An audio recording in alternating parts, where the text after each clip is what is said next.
O ağlamayı unutan bir çocuktu. Gözleri dolsa da asla taşıp gitmezdi. Çünkü küçük yaşta öğrenmişti. Zayıflık gösterirsen seni ezerler. Annesi üzülmesin diye sessizce odasına çekilir, kırık oyuncaklarını bile tamir etmeye çalışırdı. "Güçlü olmalısın," demişti babası bir gün, elindeki kitapları yere fırlatırken. Ve o cümle duvarda asılı kalmış bir tablo gibi zihnine yerleşti. Yıllar geçti. O çocuk büyüdü. Ama içindeki o sessizlik hiç büyümedi. Her gülümsediğinde içinde çırpınan bir şey vardı. Her "iyiyim" dediğinde boğazına düğümlenen kelimeler. Kimseye belli etmedi. Yüzünü kimseye düşürmedi. Ne hissettiğini soranlara bile "hallederim" deyip geçiverdi. Çünkü zayıf görünmek onun için güçsüz olmak değil, değersiz olmaktı. Ve bir gün hayat en sağlam yerinden kırıldı. Tuttuğu kalem düştü. Güvendiği omuzlar uzaklaştı. Sesi titredi. İlk defa gerçekten yardıma ihtiyaç duydu. Ama kimse yoktu. Çünkü o kimseye kendisini gösterecek kadar güvenmemişti. Güçsüz yönlerini herkesten saklamıştı. O kadar derine gömmüştü ki kimse onun gerçek halini tanımıyordu. Peki gerçekten bu mu güç? Hiç kimseye güvenmemek, hiç kimseye içini açmamak mı? Güçlü görünmek adına hislerini bastırmak mı? Yoksa asıl güç, kırıldığını kabul etmek, kendine dürüst olmak ve o halinle yol yürümeye devam edebilmek mi? Zayıf yanlarımızı gizleyerek kendimizi koruduğumuzu sanırız. Oysa çoğu zaman o gizlediğimiz şeyler bizi hayata bağlayan en insani parçamızdır. Birini tanımanın en gerçek yolu onun çatlaklarını görebilmektir. Ama biz o çatlakları öyle güzel sıvıyoruz ki kimse içeri sızamıyor ve böylece yalnızlaşıyoruz. Dışarıdan dimdik duran ama içten içe çatırdayan heykellere dönüşüyoruz. Bu video, güçlü görünmeye çalışan bir insanın aslında içsel olarak ne kadar yorgun olabileceğini anlatmayla kalmayacak. Aynı zamanda bu yorgunluktan nasıl kurtulabileceğimizi, zayıflıkla nasıl barışabileceğimizi ve gerçek bir içsel güce nasıl ulaşabileceğimizi birlikte keşfedeceğiz. Çünkü bazen en büyük cesaret, en güçlü yanlarımızı değil, en kırılgan halimizi gösterebilmektir. Çocukken duyduğumuz bazı cümleler vardır. Öylesine söylenmiş gibi görünür ama bir ömür üzerimizde taşırız. Erkek adam ağlamaz. Güçlü kızlar asla pes etmez. Kimseye zaaflarını gösterme kullanırlar. Ve biz anlamını bile tam bilmeden o cümleleri içselleştiririz. Bir çığlık atmak yerine yutkunmayı öğreniriz. Birine sarılmak yerine uzaklaşmayı. Bir şey canımızı yaktığında "iyiyim" demeyi, işte zayıf yönlerimizi kimseye göstermeme isteği çoğu zaman bir savunma değil, bir korkunun sonucudur. Küçükken yanlış anlaşılmakla başlayan bu korku büyüdükçe daha karmaşık hale gelir. Eğer duygularımı gösterirsem beni terk ederler. Eğer zayıf görünürsem beni ciddiye almazlar. Eğer ağlarsam güçsüz olduğumu düşünürler. Bu korku zamanla karakterimize işlenir. Duygusal olarak bir zırh kuşanırız. Ne hissettiğimizi bile unuturuz. Çünkü hissetmek bile lüks haline gelir. Ama insan bastırdığı duygularla birlikte kendi ışığını da bastırır.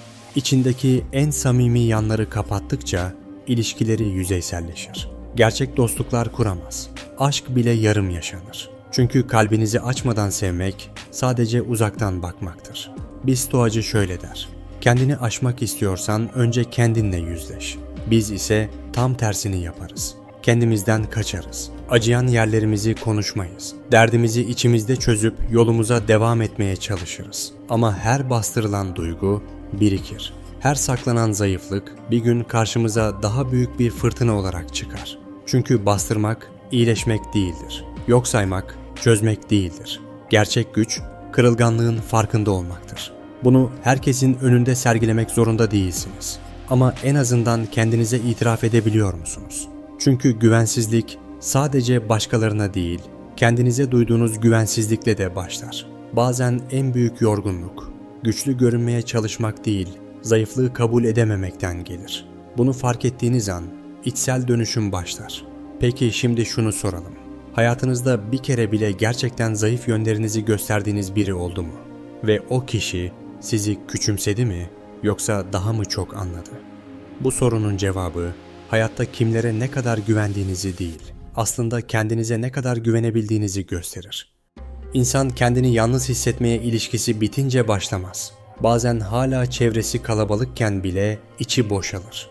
Gülüşlerin ortasında bir sessizlik çöker. Anlatacak çok şey vardır ama anlatacak kimse yoktur. Çünkü anlatmayı çoktan bırakmıştır. Güçsüz yanlarını göstermekten korkan biri zamanla kendine bir kabuk örer. Kimseye derdini anlatmaz. Kimseye içini açmaz.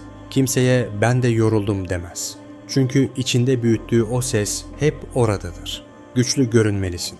Kimseye ihtiyacın olmadığını kanıtlamalısın. Ama asıl tehlike şuradadır. Bu kişi sadece başkalarına değil, kendine de yalan söylemeye başlar. Ben alıştım yalnızlığa der. Kimseye güvenmem zaten der. Oysa bu sözlerin ardında sadece korku değil, bir özlem saklıdır. Anlaşılmaya, sarılmaya, yükünü paylaşmaya duyulan özlem.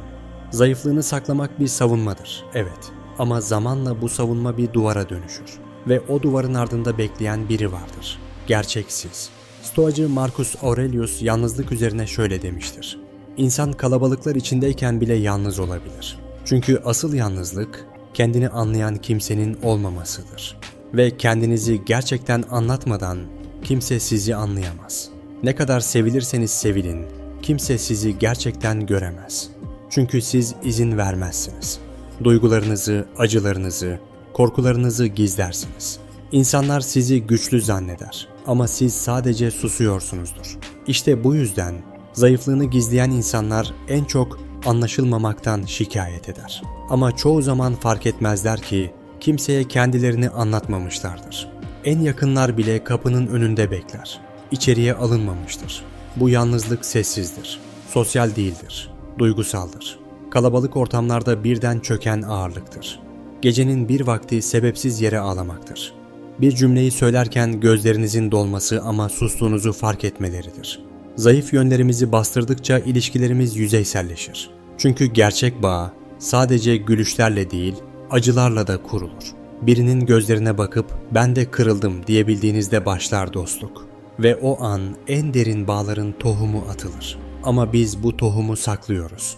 Güçlü görünmek adına, kimseye muhtaç olmamak adına ama en çok da kendi içimizdeki o kırılgan çocuğu korumak adına. Oysa en büyük yalnızlık aslında en büyük ihtiyaçtan doğar, anlaşılmak. Ve bunun ilk adımı birine dönüp şöyle diyebilmektir. Ben de bazen yoruluyorum. Bir gün kendinizi karanlık bir odada bulursunuz. Ne kadar uğraşsanız da ışık düğmesini bulamazsınız. Ama sonra fark edersiniz. Işık düğmesi dışarıda değil, sizin içinizde. İçinizdeki karanlığı aydınlatmanın ilk adımı onun varlığını kabul etmektir. Zayıflık dediğimiz şey çoğu zaman bir eksiklik değil, sadece bir insanlık halidir. Korkmak, yorulmak, kırılmak, utanmak, bazen ağlamak. Bunlar sizi güçsüz yapmaz. Sizi gerçek kılar. Ama biz bu yönlerimizi öyle çok bastırmışız ki, sanki sadece dimdik duran, asla sarsılmayan insanlar değerlidir sanmışız. Oysa asıl hayranlık uyandıran şey, bir insanın yaralarıyla barışıp hala yürüyebilmesidir. Gerçek güç, kusursuz görünmekte değil, kırık parçalarını kabul etmekte saklıdır. Çünkü kabul etmek, kendinize şefkat göstermek demektir. Ve şefkat, içten gelen en sağlam dayanaktır. Bir stoacı filozof şöyle der. Kendine düşman olan birinin dışarıda dost araması boşunadır. Yani önce kendinizi anlamalısınız. Kırıldığınız yerleri inkar etmek yerine onlara el uzatmalısınız. Böyle olmamalıydım değil, bu da benim bir parçam diyebildiğinizde başlar dönüşüm. Peki bunu nasıl yapacağız? Birincisi, kendinizi yargılamadan gözlemleyerek. Bir duygunuz ortaya çıktığında hemen bastırmak yerine ona şöyle demeyi deneyin. Tamam, sen de varsın, seni reddetmiyorum. İkincisi, güvendiğiniz birine küçük bir adımla açılmayı deneyin. Tamamen çözülmek zorunda değilsiniz. Ama bugün iyi değilim demek bile bazen zinciri kırmak için yeterlidir. Üçüncüsü, güçlü görünmek zorunda olmadığınızı kendinize hatırlatın. İnsanlar sizi sadece başarılarınızla değil, samimiyetinizle de sever. Ve unutmayın, birinin gözünde güçlü görünmek için kendinizi saklarsanız, o kişi sizi değil, gösterdiğiniz maskeyi sever. İşte bu yüzden zayıflıklarımızı kabul ettiğimizde aslında en büyük özgürlüğe ulaşırız. Artık rol yapmak zorunda kalmayız. Kimseye bir şey ispat etmeye çalışmayız. Ve tam da bu noktada gerçek gücümüz ortaya çıkar. Çünkü zayıf yönlerinizi kucakladığınızda kimse onları size karşı kullanamaz. O yaraları sahiplenmek, o yükleri taşımaktan daha kolaydır. Çünkü artık kaçmıyorsunuzdur. Kendinizle barışıksınızdır. Ve en güzeli, bir başkası da gelip sizin yanınıza oturur. Çünkü siz gerçek halinizle varsınızdır.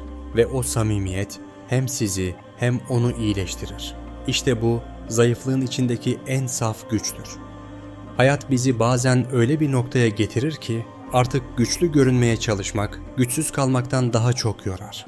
Artık iyiyim demek içimizi daha da yalnızlaştırır. Ve o an gelir. Ya maskeyi çıkartırsınız ya da o maske sizi tamamen yutar. Ama unutmayın, bir insanın en güçlü hali her şey yolundayken gülümsemesi değil, her şey dağılmışken bile dürüst kalabilmesidir. Kendine, başkalarına, hayata. Zayıf yönlerinizi göstermemek sizi güçlü yapmaz. Sadece daha ulaşılmaz, daha yalnız ve daha kırılgan yapar. Gerçek güç, ben de zaman zaman yoruluyorum diyebilmektir. Ve buna rağmen hala yürüyebilmektir. Bugün belki siz de yıllardır bastırdığınız duygularla yaşıyorsunuz. Kimseye anlatmadığınız kırgınlıklar, susup geçtiğiniz korkular, içinizde tuttuğunuz hayal kırıklıkları, sakladıkça değil, paylaştıkça hafifleyen yüklerdir bunlar. Bu video size sadece bir gerçeği hatırlatmak için hazırlandı. Güçlü olmak, her şeyi tek başına taşımak değil, kendine dürüst kalmaktır. Eğer bu anlattıklar size dokunduysa siz de kendinize şu soruyu sormayı deneyin. Gerçekten güçlü olmak istiyor muyum, yoksa sadece güçlü görünmek mi istiyorum? Cevap ne olursa olsun. Burada olmaya devam edeceğiz. Sizi gören, duyan ve anlayan bir toplulukla birlikte. Eğer bu videoda kendinizden bir parça bulduysanız, beğenerek daha fazla kişiye ulaşmasına destek olabilirsiniz. Kanalımıza abone olup bildirimleri açarsanız, her hafta içsel gücünüzü besleyecek yeni içeriklerle buluşabiliriz. Dilerseniz katıl butonuna tıklayarak bu yolculukta bize daha da yakın olabilir. Özel içeriklere erişebilirsiniz. Çünkü bazen tek ihtiyacımız olan şey birinin "ben de seni anlıyorum" demesidir. İşte biz burada o cümleyle başlıyoruz her şeye.